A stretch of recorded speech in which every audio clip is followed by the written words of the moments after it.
butare uko yirukanye imyuka mibi zambaraga zashoboraga kuza zikangeraho.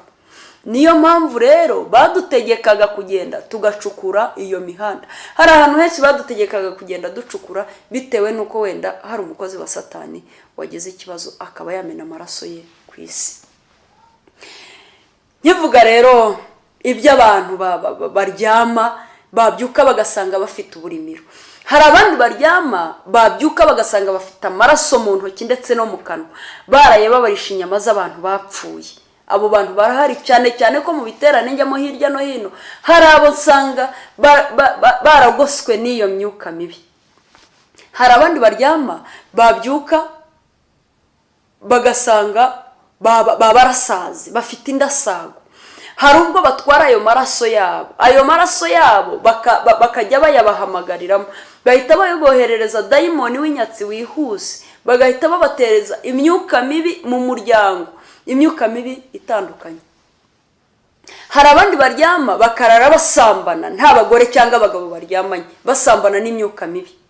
Ushobora gusambana n'umwuka mubi ukabyara n'umwana w'uwo mwuka mubi. Ibyo byasaba ibisobanuro birebire, ariko hari abantu baryama nabo bariyizi bakaryama nijoro bakumva barimo basambana n'abadayimoni. Nabaha ingero nyinshi z'abantu bagiye baryamana n'abadayimoni kandi bakabyarana nabo. Hari n'abandi baryama bakararana n'abantu babo bapfuye baganira nabo. Umuntu wapfuye nta burenganzira na buke aba afite bwo kubonekera umuntu muzima. Cyakora dayimoni ashobora kwambara ishusho y'umuntu wawe wapfuye akaza kukubonekera kugira ngo akubuze amahoro, agukure mu mwanya wari urimo, akurindagize. Ariko umuntu wapfuye nta burenganzira bafite bwo kugaruka ku isi.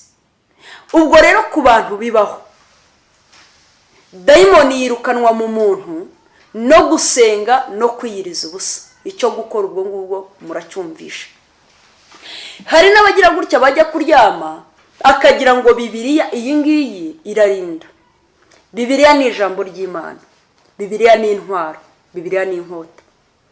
Ariko iyi nkota utayikoresheje ntabwo yakwikoresha. Cyakora Satani aje kugutera ukavuga uti Satani handitswe ngo, Satani ubwe aribwiriza akagenda. Bibiliya iyi ngiyi rero utayikoresheje ntabwo yakwikoresha. Hari abaryama bakisegura Bibiliya ngo ubwo ngubwo bararindwa nibura na Bibiliya, bakagira ngo dayimoni naza arabatinya kuko biseguye Bibiliya. Bibiliya ntirinda, ahubwo harinda ijambo risohotse mu kanwa kawe uribwira Satani. Icyo gihe abo bantu bisegura amabibiliya akenshi baryama badasenze.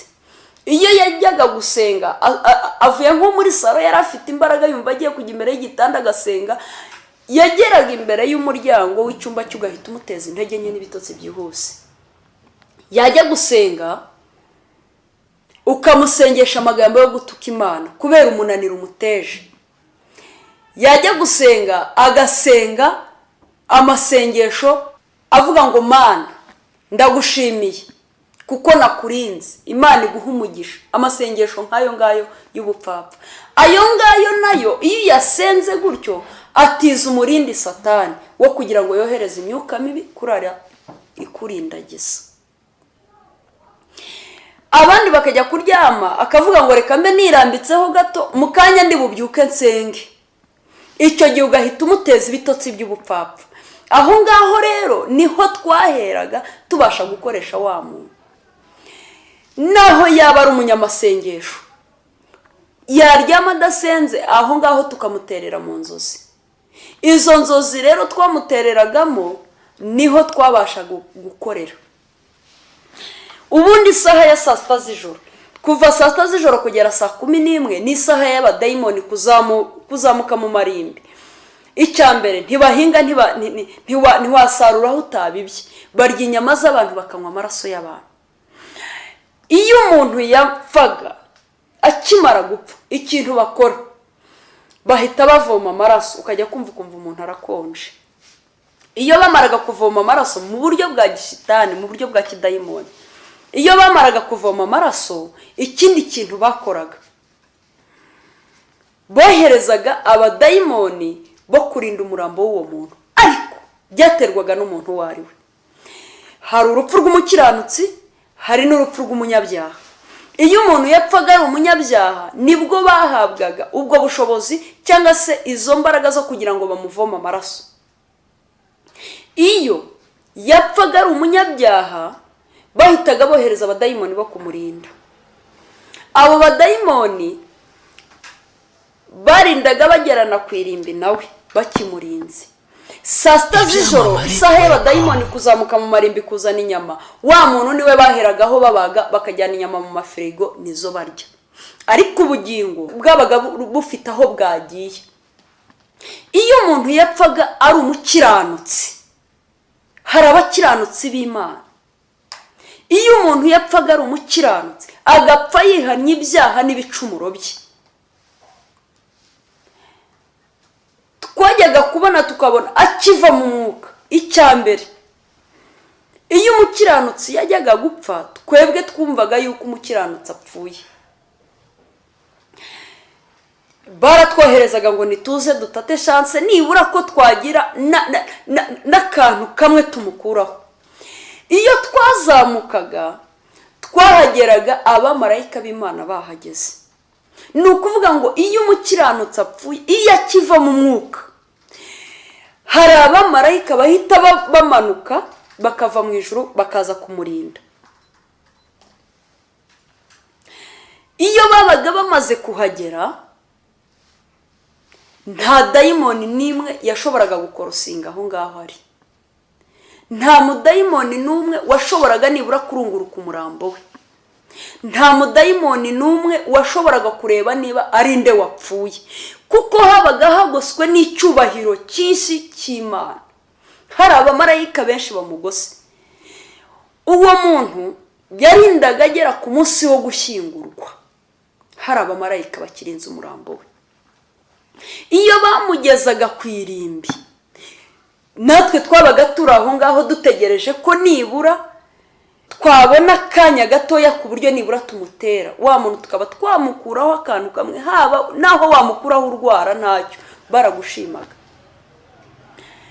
iyo twageraga ku irimbi, hari icyo nabonaga cyanejeje umutima wanjye, cyanteye n'icyifuzo gikomeye, nkavuga ngo uwama nanjye nkapfa nka bariya bantu. nubwo bidashoboka, nari nzi ko bidashoboka, ariko nkavuga ngo uwama nkapfa nka bariya bantu.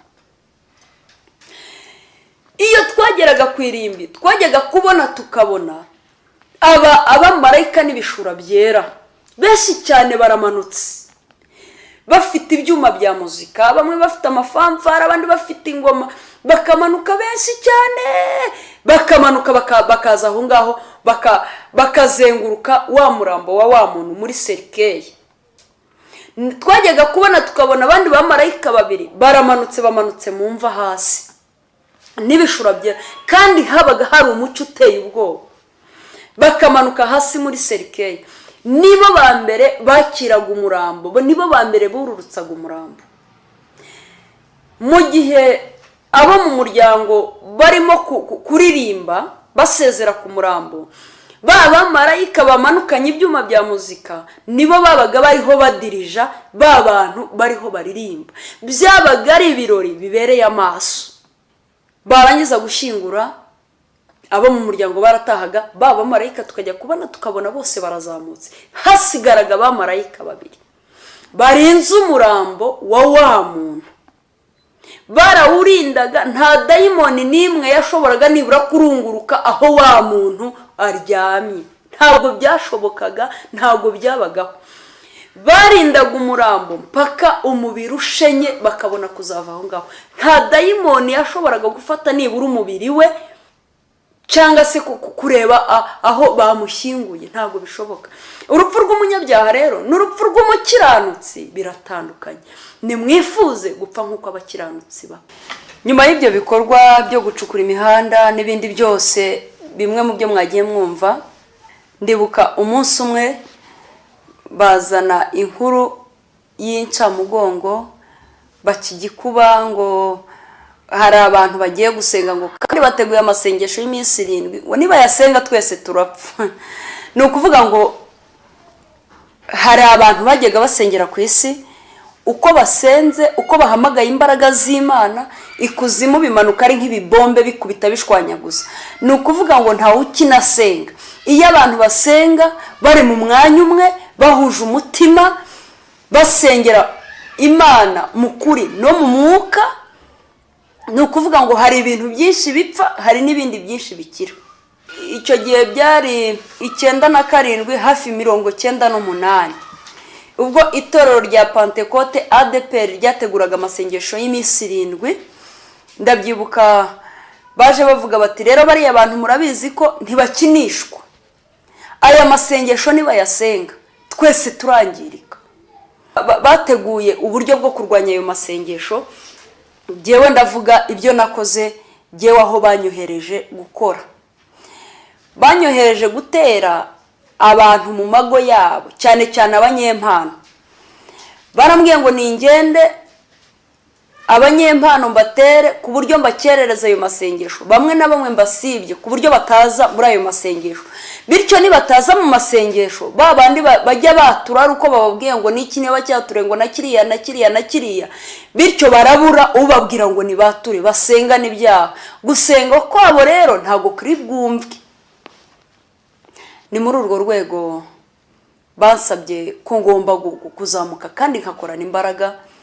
Igihe amasengesho yagombaga gutangira, bari bateguye uburyo tugomba kuyarwanya, kandi mu by'ukuri twabonaga nituyarwanya muri ubwo buryo batubwiye, ayo masengesho turi buyarwanye bikemera, kuko buri muntu yari afite icyiciro ashinzwe kurwanya.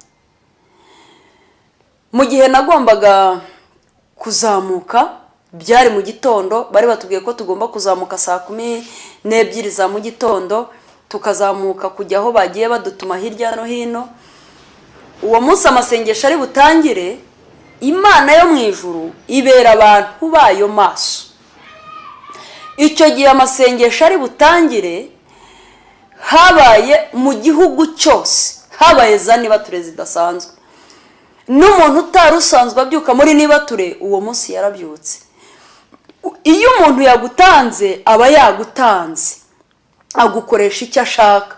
Ni ukuvuga rero ngo babanyamasengesho twagombaga gutanga nibo badutanze. Buri muntu aho ari hose Imana yaramukomangiye, arabyuka. Noneho bajya mu rusengero, abari badasanzwe baza, bose baraza bahurira mu rusengero, baba baradutanze, batangira gusenga. Imbaraga z'Imana ziramanuka zitwangiriza ibintu. Nagiye kubona mbona hakurya ku musozi umuriro uri muraka. Umuriro utangiye kwaka, baravuga ngo abanyaruguru baradutwitse. Ubundi babitaga amazina bitewe nuko bari. Hari abo bitaga abanyaruguru, hari abo bitaga ngo nababo, hari abo bitwaga abantu ntacyo bintwaye, hari abo bitaga b'umunsi, abakunda umunsi kurutisha uwawuremye. Akubaka ku munsi akumva ari umunsi, ariko ukaba utamubaza umuremyi w'uwo munsi. Biterwa n'uwo ari we, uko ari niko bamufata. Baravugaga rero ngo abo bantu nibayasenga, abanyaruguru bakayasenga. Twabitaga ngo ni abanyaruguru, ni abantu bo hejuru, ni abantu badashyikirwa, ni abantu batagerwaho, ni abantu batavogerwa. Baratubwira ngo bari amasengesho, bari abanyaruguru nibayasenga turangirizwa bikomeye. Mu gihe twateguraga, tugiye tubona badutanze batangiye gusenga. Mu gihe basengaga, umuriro uramanuka uratwika, induru ziravuga ku misozi ngo abanyaruguru baradutwitse. Baravuga ngo buri muntu wese ahari naterura icyo afite duhunge. Jye nari ndi mu ruganda ndimo ndakora, nahunze nikoreye uruganda rushyushye ku mutwe, uruganda runini cyane. Nari mfite imbaraga za gishitani, ntago zari imbaraga zanjye. Nterura uruganda uko nakaruteruye, mba ndagiye. Twahungiye ahantu bita Irumbashi muri Kongo. Twabayeho igihe kirekire, igihe kingana n'iminsi 7. Muri iyo minsi 7 bariho biyoroganiza, bareba ukuntu bashobora kugaruka mu gihugu.